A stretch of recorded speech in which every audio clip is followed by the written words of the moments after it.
Okay, good afternoon, guys. This is Mr. Co Auto Fix. Today on Ford Contour 98 2.5 V6 duratec engine on a topic which I'm going to be discussing today is going to go a little bit way up into addressing most of the problems we're going to be encountering with this car, especially crank no start condition or no crank no start condition. And this very episode is going to be the advanced. I've actually made a video previously which just addressed the issue little, but in this time I'm going to go very in depth, so that if you try this and it doesn't work, especially when you don't have a scan tool or a very good scan tool that can be able to go into the control modules of this very car, which the ports for the diagnostics is somewhere right here my hand can touch. So you don't have OBD scan tool that can actually communicate effectively with this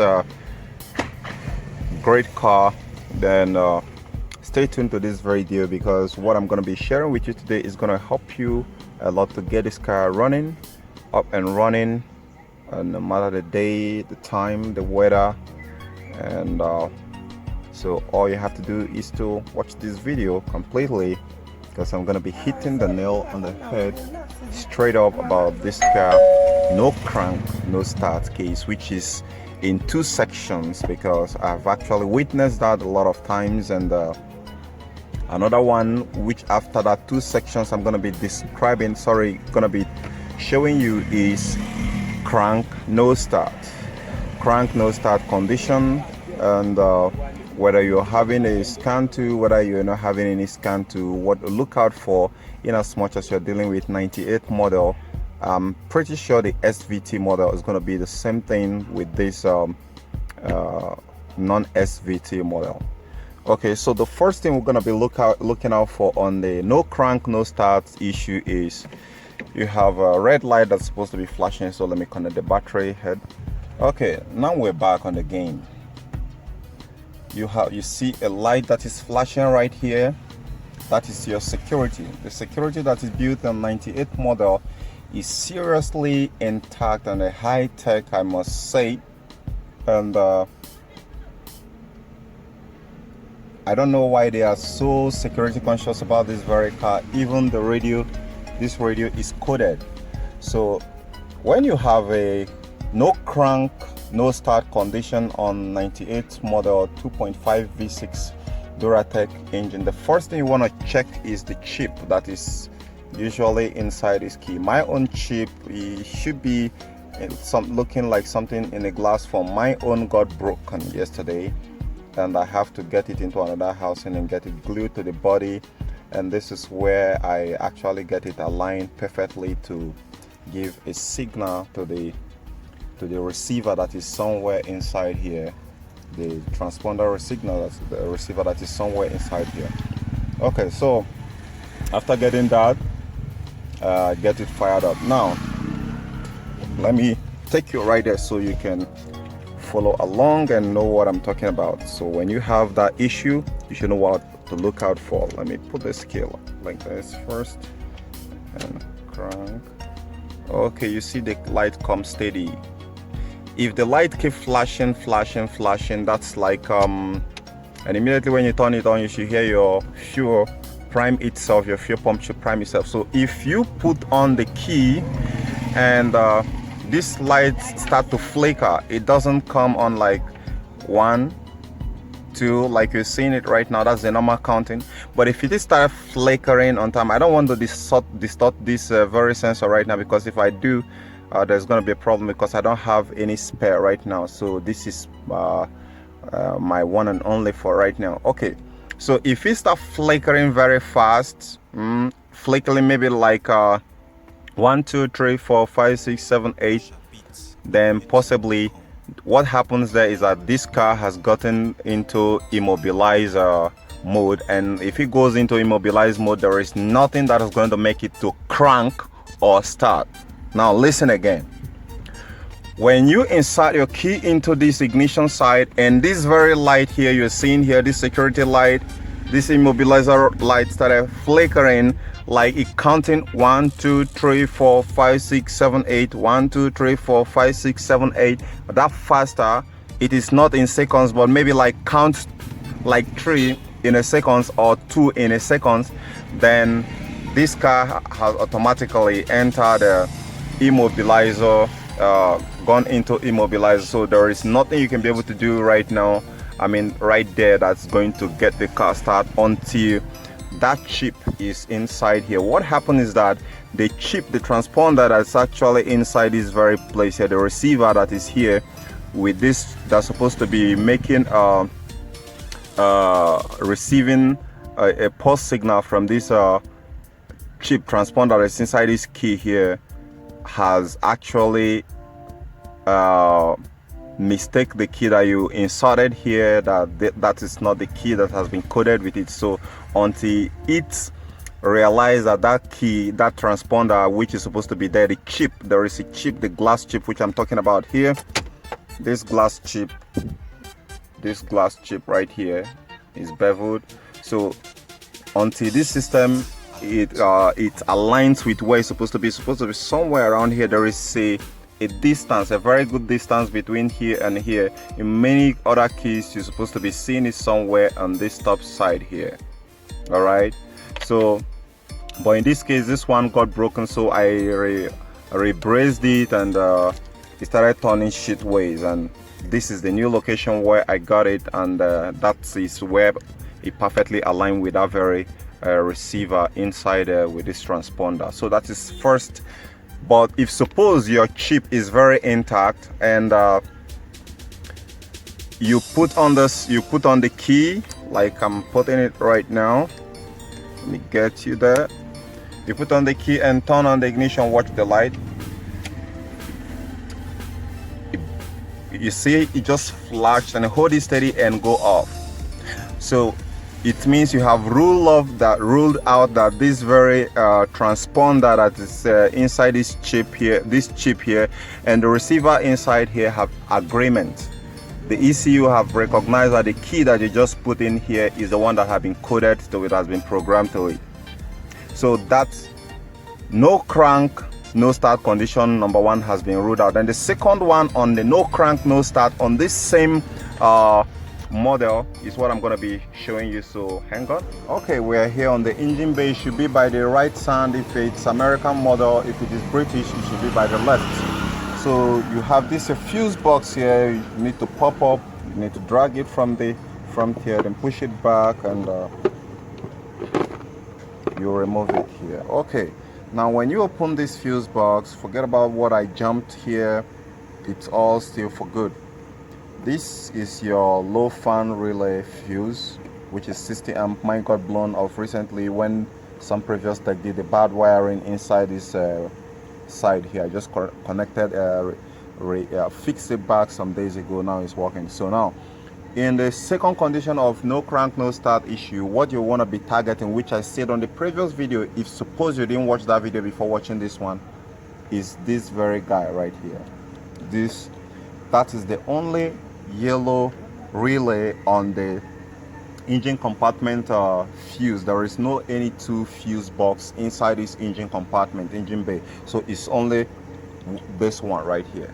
Now you should make sure that this one is okay. But if you're not so sure, when the person is have inserted his key in the ignition and turn it to on position, about to crank it, tries to crank it, when you hear a click but it doesn't crank or start, then you should set a tap on this.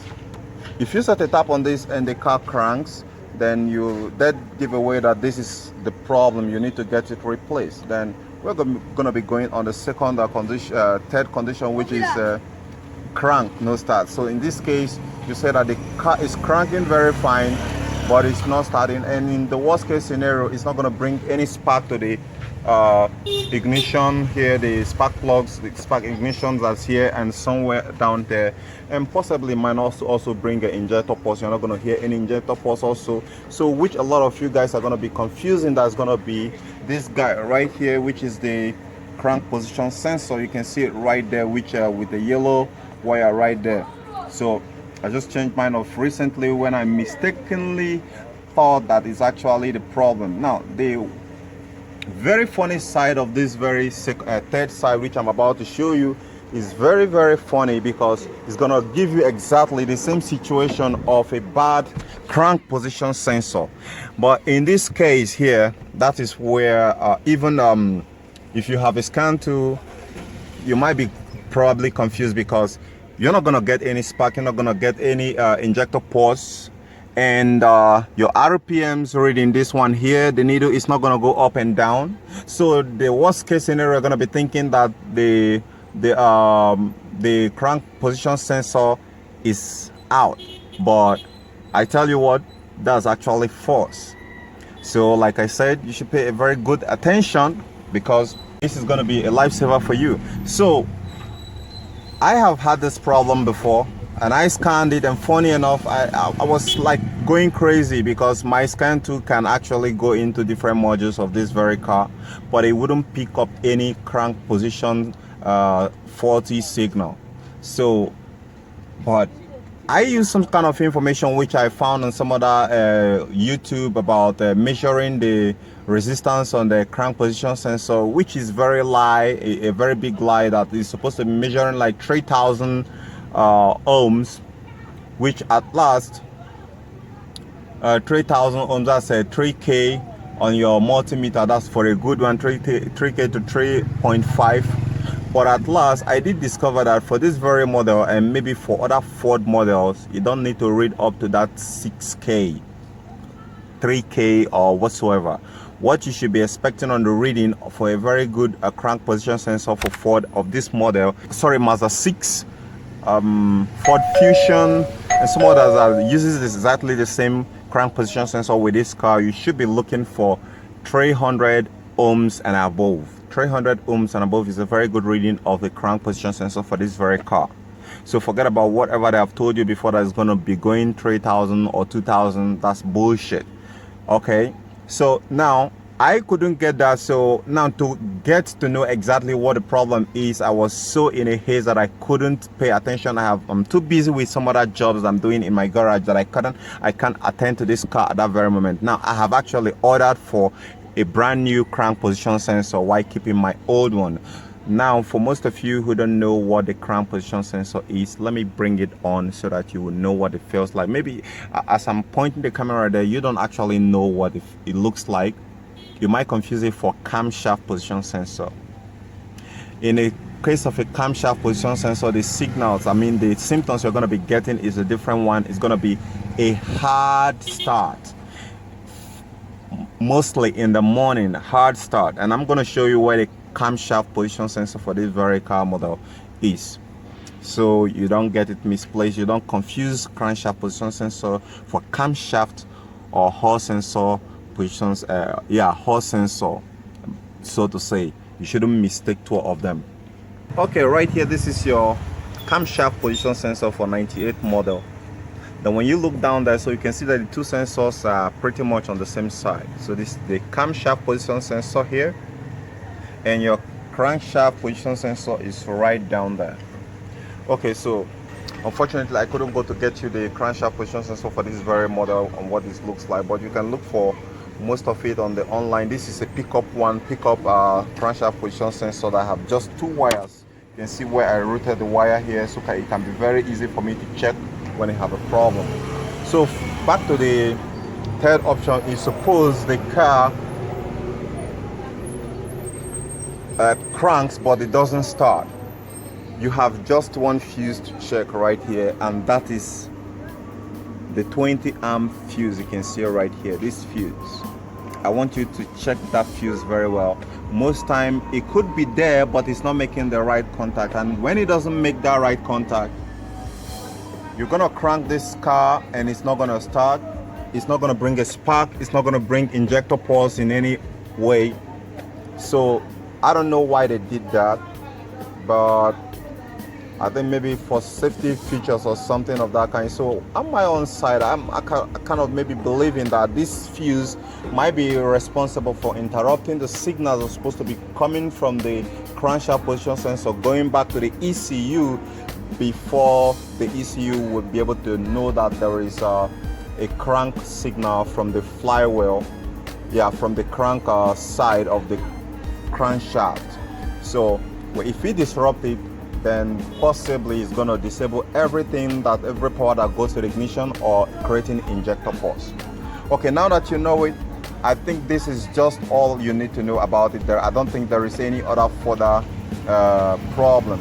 But if suppose you check this fuse and it's very intact, you have one this thing right here to check for your fuel, to make sure that it's supplying fuel, which is somewhere under this throttle idle control. So you can see that flashing this thing there. Underneath is your CTS, and on top of it you can see a black cover thing here, which I'm touching with my hands right now. That is your fuel rail pressure tester port. So you can use something to pierce it after unlocking it here to make sure that fuel is coming, because in as much as fuel is coming, it should start. Then if suppose you have checked that out and the fuel is coming, the next thing you want to check again is the spark. Let's say this fuse is intact, your remote chip is intact and aligned perfectly and not blinking or flickering. Then the next thing you want to check is thing here is just to pop this cover off. When you pop this cover off, you should be able to access ignition plug. That's the spark, ignition spark one here with the lid go here. So as soon as you get it off, it's a 16mm socket which you need to get into that place. As soon as you get it off, then you can remove it while someone crank it and see if it's bringing spark. Then if there is any further thing you need about this car, you should let me know. All right, let me know on the description below this video and I'm gonna respond to you.